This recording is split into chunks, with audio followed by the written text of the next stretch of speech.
Electronic and print media వారికి నరడన్ మురళి సన్న హనుమంతరావు నందిగామ రైతుపేటలో ఉంటారు. గత సంవత్సరం మే నెల 17వ తారీఖున ఏసీపీ ఏబీజీ తిలక్ గారు నన్ను వాళ్ళ కానిస్టేబుల్ ద్వారా 2-3 రోజులు వెంటబడ్డాను.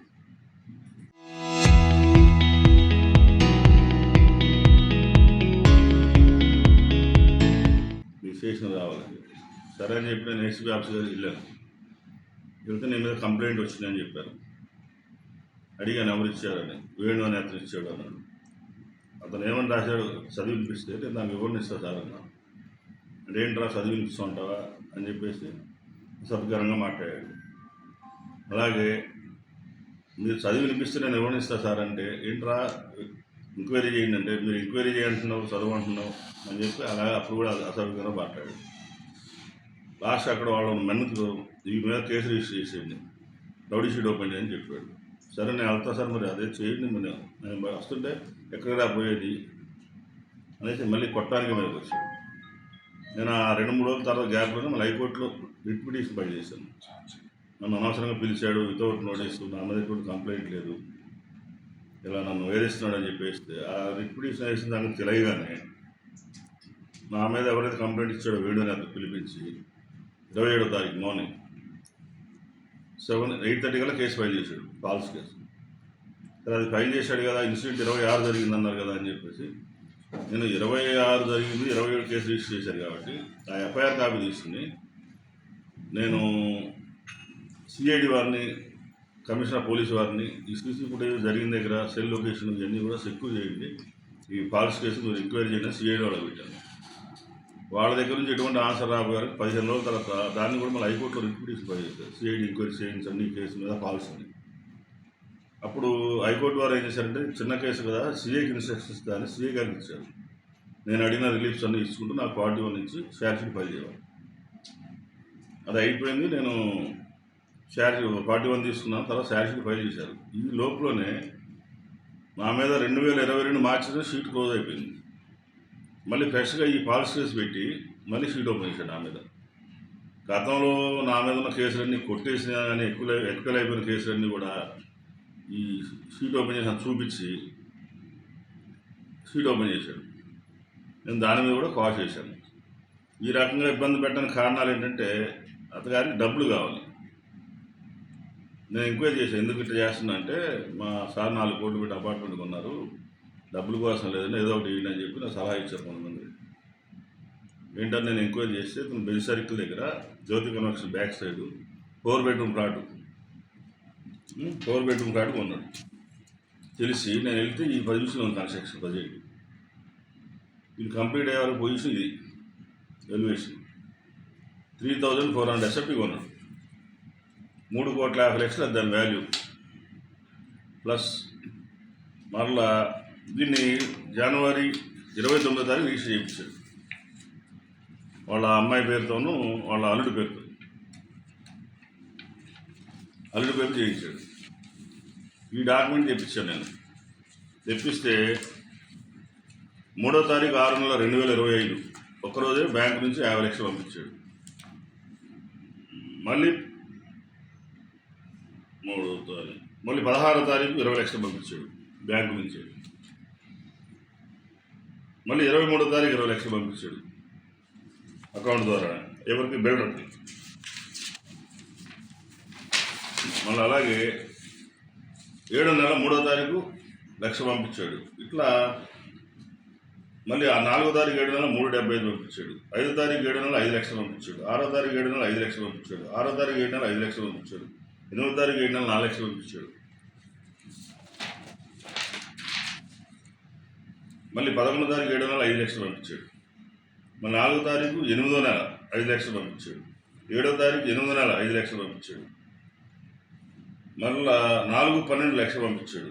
18/12 5 లక్షలు పంపించాడు. 5వ తారీఖు 1వ నెల 5 లక్షలు పంపించాడు. మళ్ళీ 29/1 15 లక్షలు, మొత్తం 1,60,00,000 చిల్లర వెయిట్ చేశాడు. మొత్తం బ్లాక్ అండ్ వైట్ కలిపి దీని వాల్యూ వచ్చి 4 కోట్లు. రిజిస్ట్రేషన్ వాల్యూ, సీలింగ్, ఇంటీరియర్ కలిపి కంప్లీట్ అయ్యేవారు దాని పరిస్థితి ఇలా ఉంటుంది. నేను దీని మీద ఈ డాక్యుమెంట్ 29 వస్తే నేను 10వ తారీఖు 11 తెలుసుకుని మన యాంటీ కరప్షన్ డీజీ గారికి కంప్లైంట్ చేశాను ఈ ఎవిడెన్స్ అన్నీ పెట్టి. ఈ అపార్ట్మెంట్స్తో పాటు ఈయన గారు మొన్న నవంబర్ 8లో పెళ్లి చేశాడు కూతురికి. ఈయన ఈ రకంగా కరప్షన్ చేసుకుంటా బేభత్సంగా సంపాదించాడు, దాని మీద ఎంక్వైరీ చేయాలి, నన్ను ఈ రకంగా అమ్మబడుతున్నా అంటే ఇంతకుముందు ఇలా ఎంతమంది ఇబ్బంది పెట్టాడు, ఎంతమంది కలెక్షన్ చేశాడో తెలియదు, చాలా ఆస్తులు ఉన్నాయని చెప్పి నా నోటీస్లో ఉంది అని చెప్పి అన్ని ఎవిడెన్స్ కూడా పెట్టి డీజీ గారికి పెట్టారు. పెట్టి 1 month అయినా కానీ వాళ్ళు ఎటువంటి చర్యలు తీసుకోలేదు. అతను ఉండే ఇల్లు కూడా రాజమండ్రిలో ప్రజెంట్ కొన్నవి మన మ్యారేజ్ ఫోటోలో గోల్డ్ ఆర్నమెంట్స్ అన్నీ కలిపి ఎవిడెన్స్ సహా డాక్యుమెంట్స్ అన్నీ పెట్టా కానీ 1 month వెయిట్ చేశాను, ఎటువంటి ఎంక్వైరీ చేయలేదు, ఎటువంటి దాని మీద ఇదేం లేదు. దాని వల్ల నేను హైకోర్టులో రిట్ పిటిషన్ ఫైల్ చేశాను 11వ తారీఖు మార్చి నెల. చేయగానే నేను గారికి కూడా నోటీస్ వస్తుంది కోర్టు నుంచి. రాగానే 12-13 తారీఖుల్లో లాకర్లు గీకర్లు అన్నీ ఖాళీ చేసి పడేసాడు. వీళ్ళు మా కంప్లైంట్ పట్టించుకోవడం వల్ల ఏసీ వాళ్ళు. ఇప్పుడు మొన్న 16వ తారీఖు హీరింగ్కి వచ్చింది. అది 2 weeks టైం కావాలడిగా 2 weeks ఇచ్చారు. ప్రజెంట్ హైకోర్టులో పెండింగ్ ఉంది.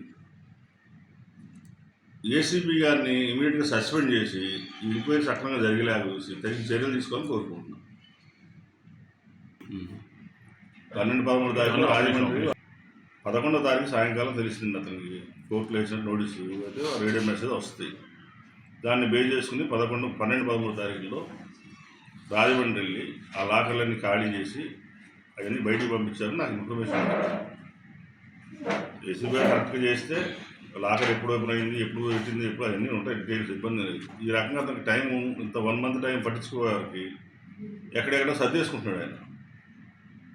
ఇలాంటివన్నీ జరగకుండా ఉండాలంటే ఇమీడియట్గా అతన్ని సస్పెండ్ చేసి ఆ ఏసీపీ పోస్ట్లో ఉండకుండా సస్పెండ్ చేసి తగిన ఎంక్వైరీ చేస్తే అన్నీ బయటకు వస్తే నేను కోరుకుంటున్నాను. అక్రమార్జన మన ఏరియాలో ఉసుక, రేషన్ బియ్యం, లాటరీ టికెట్లు ఎవరికి ఎటువంటి ఇబ్బంది లేకుండా ఇచ్చి 2 రోజులు తీసుకుంటున్నట్టు చేస్తున్నాడు. ఇప్పుడు మన రీసెంట్గా జయంతి సత్యం అని చెప్పి రేషన్ మాఫియా పీడీ యాక్ట్ పెట్టారు. అతగాడి దగ్గర నెల లక్షలు తీసుకున్నారు పోలీసు వారైతే, నాయకులు అయితే, ఎవరైనా.